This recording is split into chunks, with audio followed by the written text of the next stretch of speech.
Ma femme a dit que si son ex avait choisi d'être avec elle au lieu de ses addictions, ils seraient encore ensemble. Mais maintenant, j'ai choisi quelque chose de mieux que son divorce. J'ai 38 ans et je suis marié à ma femme Grace, 37 ans, depuis 14 ans. Nous nous connaissons depuis notre adolescence. Nous avons pratiquement grandi ensemble. Nous avons 2 enfants formidables, Madison, 13 ans, et Mason, 11 ans, qui sont la lumière de nos vies. J'ai toujours pensé que nous avions un mariage solide basé sur la confiance et l'amour mutuel, mais quelque chose est sorti ce week-end qui m'a fait remettre en question tout cela. Vendredi dernier, Grace et moi avons été invités à une réunion des anciens élèves du lycée. C'était un événement réservé aux adultes, donc nous avons laissé les enfants chez mes parents.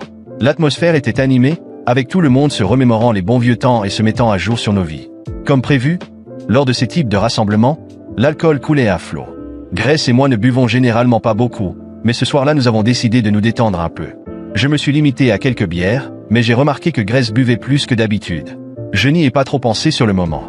Je pensais simplement qu'elle profitait d'une soirée sans souci, surtout parce que nous n'aurions pas nos enfants ce soir-là, car ils passeraient la nuit chez mes parents. Au fur et à mesure que la soirée avançait, l'atmosphère devenait plus détendue et les conversations devenaient plus personnelles. À un moment donné, un groupe d'amis a commencé à parler de Logan, l'ex-petit ami de Grace. Logan et Grace avaient été en couple pendant le lycée et une partie de l'université avant que Grace et moi commencions à sortir ensemble. J'ai entendu des fragments de la conversation. Apparemment, Logan était tombé dans une spirale de dépendance aux drogues et à l'alcool. Certains de nos amis ont exprimé leur inquiétude et leurs regrets concernant ce qui lui arrivait. Je me suis souvenu que c'était précisément la raison pour laquelle Grace avait mis fin à leur relation il y a tant d'années. Grace et moi avons commencé à sortir ensemble environ 1 an après sa rupture avec Logan. J'ai toujours su qu'il existait, bien sûr, mais ce n'était jamais un sujet de conversation fréquent entre nous. Grace m'avait dit que la relation était terminée à cause des problèmes de drogue de Logan, mais nous n'avions pas approfondi le sujet. Je respectais son passé et je supposais que si quelque chose d'important devait être partagé, elle me le dirait. C'est là que c'est arrivé. Grace, visiblement affectée par l'alcool, a rejoint la conversation sur Logan. Sa voix était plus forte que d'habitude et j'ai remarqué un ton que je n'avais jamais entendu chez elle auparavant. Avec un mélange de tristesse et d'amertume, elle a dit quelque chose qui a glacé mon sang. Vous savez, j'ai donné le choix à Logan. Je lui ai dit de choisir entre les drogues ou moi. Il a choisi les drogues. S'il avait choisi de rester avec moi, nous serions probablement encore ensemble. Le silence qui a suivi était assourdissant. Je pouvais sentir les regards de tout le monde se déplacer alternativement entre moi et Grace. Mon esprit est devenu vide pendant un moment, essayant de traiter ce que je venais d'entendre. Ma femme, la femme avec qui j'ai partagé les 16 dernières années de ma vie, venait-elle de laisser entendre que j'étais son deuxième choix? Je voulais dire quelque chose pour la confronter à ce moment-là, mais je me suis retenu. Nous avions tous bu et ce n'était ni le moment ni le lieu pour avoir une dispute qui pourrait changer nos vies. De plus, une partie de moi espérait que ce n'était que l'alcool qui parlait et que le lendemain, Grace se rendrait compte de l'inadéquation de son commentaire et se sentirait désolée. Le reste de la nuit est passé dans un brouillard. J'ai essayé de garder mon calme, de continuer à socialiser comme si rien ne s'était passé, mais les paroles de Grace résonnaient dans ma tête encore et encore. Lorsque nous sommes finalement rentrés chez nous, Grace s'est effondrée sur le lit pendant que je restais éveillé pendant des heures à revoir chaque moment de notre relation, cherchant des signes que j'aurais pu manquer. Le lendemain matin, au petit déjeuner, Grace a remarqué que j'étais inhabituellement silencieux. Les enfants étaient encore chez mes parents, donc nous étions seuls. Elle m'a demandé ce qui n'allait pas, et j'ai décidé qu'il était temps d'aborder le problème. Grace, ai-je commencé en essayant de rester calme. Ce que tu as dit hier soir sur Logan m'a fait remettre en question toute notre relation. Me vois-tu vraiment comme ton deuxième choix? Je m'attendais à ce qu'elle nie immédiatement ce qu'elle avait dit, qu'elle me rassure en me disant que c'était juste un commentaire stupide causé par l'alcool. Mais sa réaction était complètement différente de ce à quoi je m'attendais. Sans dire un mot, elle s'est levée de la table et s'est enfermée dans notre chambre. Je l'ai appelée plusieurs fois, lui demandant de sortir et de parler comme des adultes, mais je n'ai eu aucune réponse. Le reste de la journée est passé dans le silence. Grace ne quittait la chambre que pour aller aux toilettes ou prendre une boisson dans la cuisine, évitant tout contact visuel avec moi. Cette nuit-là, j'ai décidé de dormir sur le canapé, non pas parce que je voulais la punir, mais parce que je sentais que nous avions besoin d'espace pour traiter ce qui se passait. J'espérais que le lendemain, avec une tête plus claire, nous pourrions avoir une conversation honnête sur ce qui s'était passé. Je pensais qu'elle avait peut-être encore une gueule de bois et qu'elle parlerait enfin avec moi. Mais le dimanche est arrivé et la situation ne s'est pas améliorée. Grace a continué son traitement silencieux, refusant de me parler au-delà de la coordination nécessaire pour les enfants qui rentraient à la maison cet après-midi-là. Madison et Mason ont remarqué que quelque chose n'allait pas, mais nous avons essayé d'agir normalement devant eux. Et me voici maintenant, en train d'écrire cela. Dimanche soir, après une autre journée de silence et de tension, je ne comprends pas pourquoi Grace agit ainsi. C'est elle qui a fait le commentaire blessant, et maintenant elle refuse d'en parler avec moi. J'ai l'impression d'être puni pour quelque chose que je n'ai pas fait. Une partie de moi veut lui crier dessus, exiger une explication, mais je sais que cela ne ferait qu'aggraver les choses. Une autre partie veut faire comme si rien ne s'était passé, revenir à notre routine normale et enterrer cet incident, mais je sais que je ne peux pas faire cela. Son commentaire a ouvert une boîte de Pandore d'insécurité et de doutes que je ne peux tout simplement pas ignorer. Ai-je vraiment été juste un remplacement toutes ces années? Notre vie ensemble, nos enfants, nos rêves partagés, tout cela n'était-il qu'un plan B pour elle? Et si Logan avait arrêté les drogues, Grace serait-elle retournée dans ses bras? Je sais que 16 ans de mariage ne peuvent pas être résumés en un seul commentaire fait sous l'influence de l'alcool. Je sais que nous avons construit une vie ensemble, que nous avons 2 enfants, mais je ne peux pas écarter le sentiment que quelque chose de fondamental dans notre relation s'est brisé. J'ai besoin de savoir si je réagis de manière excessive. Devrais-je donner plus de temps à Grace pour traiter ce qui s'est passé? Devrais-je insister pour avoir une conversation même si elle ne le veut pas? Ou devrais-je commencer à envisager que notre relation n'est peut-être pas aussi solide que je l'ai toujours pensé? Reddit, j'ai besoin de votre avis honnête. Suis-je le mauvais gars pour ressentir cela? Est-ce que je fais une montagne avec une tempête dans un verre d'eau? Ou ai-je raison de m'inquiéter pour l'avenir de mon mariage? Cela fait presque 5 jours depuis mon message original et je voulais vous donner une mise à jour sur ma situation. Tout d'abord, je tiens à exprimer ma gratitude à ceux qui ont pris le temps de répondre à mon message. Cela a été une semaine difficile, mais vos commentaires m'ont aidé à traiter mes émotions et à réfléchir aux prochaines étapes à suivre. Avant d'entrer dans les détails de ce qui s'est passé cette semaine, je voudrais répondre à certaines des questions et commentaires les plus fréquents que j'ai reçus. Beaucoup d'entre vous ont demandé la nature de la relation entre Grace et Logan et comment cela s'est terminé exactement. Après réflexion, j'ai réalisé que je ne savais pas vraiment autant de détails que je le pensais. Grace et Logan ont été ensemble pendant 4 ans, du 2e année de lycée jusqu'au 2e année de l'université. D'après ce que Grace m'avait dit, leur relation était assez intense, comme les relations adolescentes ont tendance à l'être. Le problème de drogue de Logan a commencé pendant leur dernière année ensemble. Au début, d'après Grace, c'était juste récréatif, mais cela a progressivement dégénéré en drogue plus dure. Grace a essayé de l'aider pendant des mois, l'accompagnant même à certaines réunions, mais la situation est devenue intenable lorsque Logan a commencé à manquer des cours et à mettre en danger son avenir académique. Après cette conversation fatidique qui n'a jamais eu lieu, quelque chose a changé en Grace. Les premiers jours après l'incident, j'ai déjà remarqué une certaine distance, mais j'ai essayé de me convaincre que c'était juste le temps qu'elle avait besoin pour traiter ce qu'elle avait dit. Cependant, au fil des semaines, son comportement est devenu de plus en plus étrange. Ce qui avait commencé par du silence et de l'inconfort s'est maintenant transformé en une série de comportements bizarres. Grace a commencé à sortir plus souvent. Avant, nos soirées étaient toujours passées ensemble en famille, à regarder des films ou à dîner, mais maintenant elle semblait être constamment occupée. Il y avait plusieurs réunions de travail de dernière minute et des dîners avec des amis que je n'avais jamais entendu parler. Elle a également commencé à passer plus de temps sur son téléphone, à rire aux messages ou à quitter la pièce pour prendre des appels. Toujours avec l'excuse que c'était personnel ou non important. J'ai essayé de la croire, mais quelque chose dans mon ventre me disait qu'il y avait plus. Un des moments les plus inquiétants a été lorsque Grace a commencé à acheter de nouveaux vêtements plus fréquemment, quelque chose qu'elle faisait rarement. Avant, elle portait les mêmes vêtements confortables au travail et à la maison, mais maintenant elle investissait dans des robes et des talons hauts, même lorsqu'elle prétendait simplement aller prendre un café avec une amie. Lorsque je lui ai demandé l'intérêt soudain pour son apparence, elle a haussé les épaules et a dit « Toute femme aime se sentir belle ». Cela pourrait être vrai, bien sûr, mais le timing semblait suspect. Je ne voulais pas être le mari paranoïaque qui imagine des choses sans preuve. Alors, pendant un certain temps, j'ai essayé d'ignorer les signes et de me concentrer sur nos enfants et le travail. Mais à mesure que la distance entre nous grandissait, mes suspicions se renforçaient. Madison et Mason ont également commencé à remarquer que leur mère n'était plus aussi présente, toujours occupée à quelque chose en dehors de la maison ou absorbée par son téléphone. Une nuit, quelque chose m'a réveillé vers 2 heures du matin. La pièce était complètement silencieuse, à l'exception du doux bruit de frappe provenant du côté de Grace. Je me suis retourné lentement et l'ai vue de dos, tapant sur son téléphone avec une expression sérieuse. Ma curiosité, et peut-être un peu de désespoir, m'ont poussé à prêter plus d'attention. Elle tapait rapidement, puis, d'un coup, elle a supprimé ce qui semblait être un message et a reposé son téléphone sur la table de nuit avant de se tourner pour dormir. À ce moment-là, mon cœur s'est emballé. Je savais que quelque chose se passait, même si je ne voulais pas envahir sa vie privée, je sentais que je devais faire quelque chose. J'ai décidé que je devais voir ce qui se passait sur son téléphone.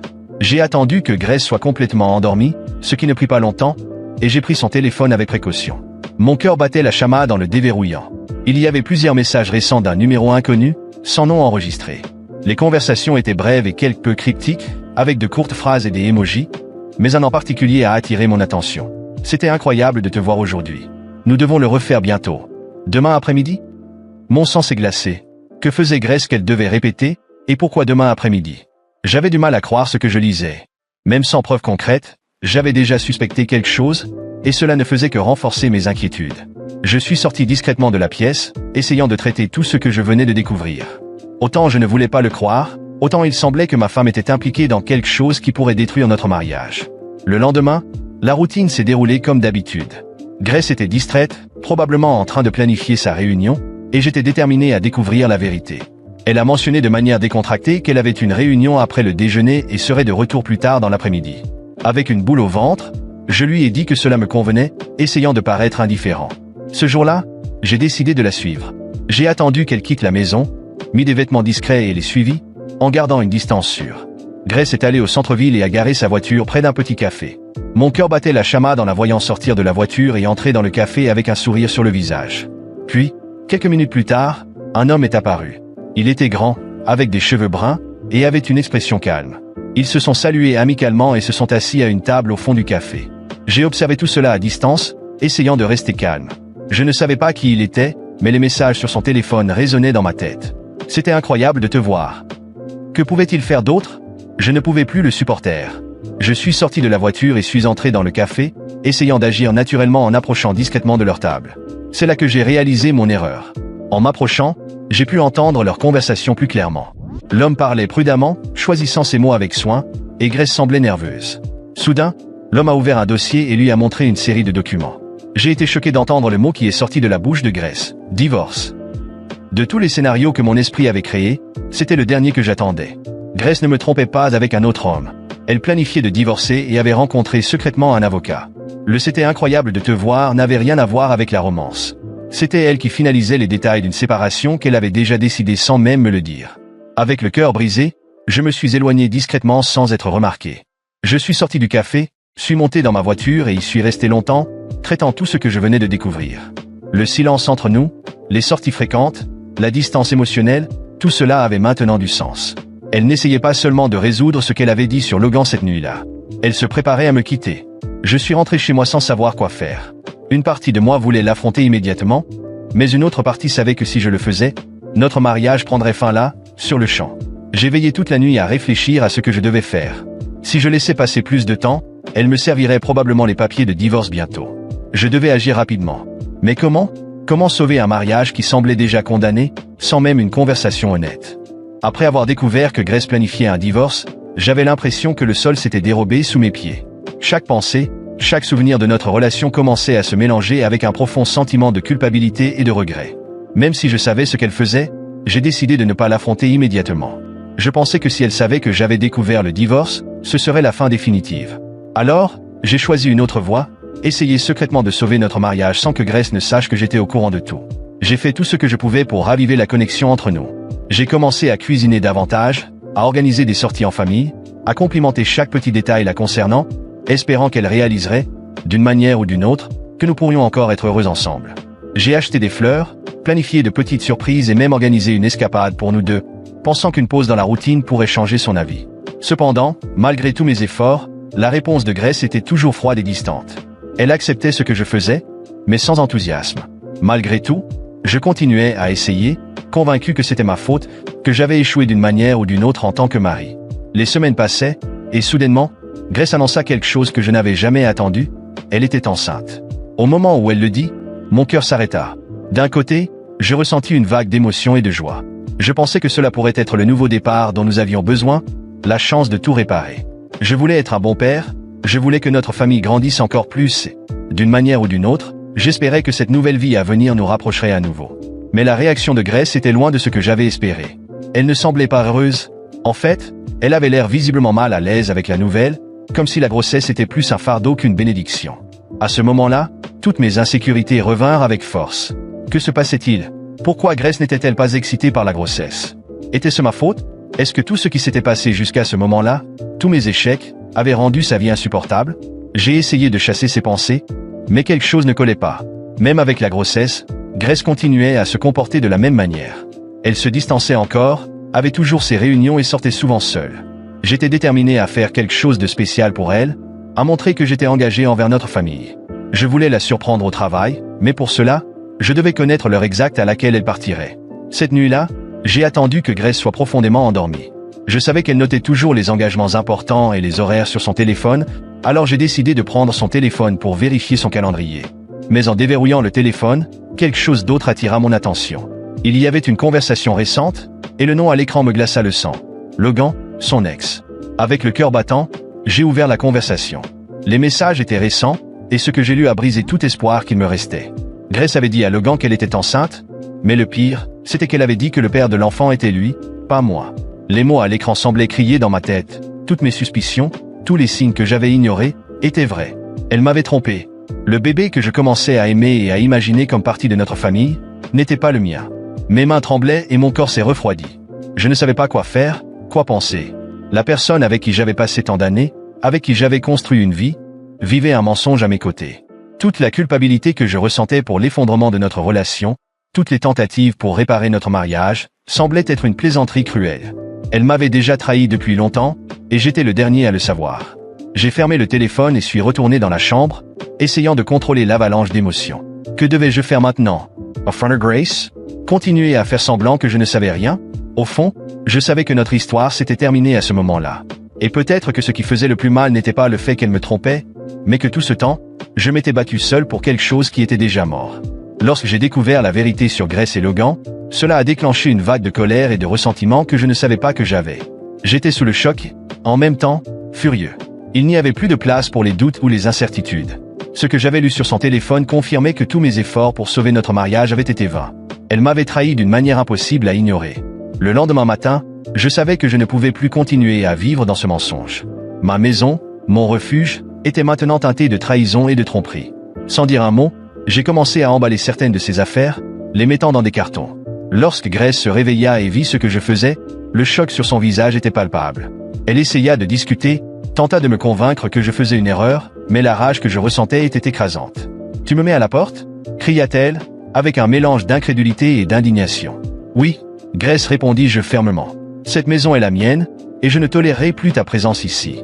J'ai vu tout ce que j'avais besoin de voir. » Elle essaya de discuter, disant que j'étais injuste et que je n'avais pas le droit de faire cela, mais je lui montrai ce que j'avais trouvé sur son téléphone. Les messages entre elle et Logan, confirmant qu'il était le père de l'enfant, étaient le coup de grâce. Le choc sur son visage se transforma en une expression de désespoir et de défaite. Avec des larmes aux yeux et plus de mots à dire, elle commença à rassembler ses affaires et à se préparer à partir. « Je ne peux pas croire que tu fasses ça, dit-elle, sa voix brisée. J'ai pense que tu t'es soucié encore de moi. L'ancien moi a été tué par toi. Grace, répondis-je, ma voix dure de douleur et de colère. Le type que tu connaissais et que tu as essayé de manipuler n'existe plus.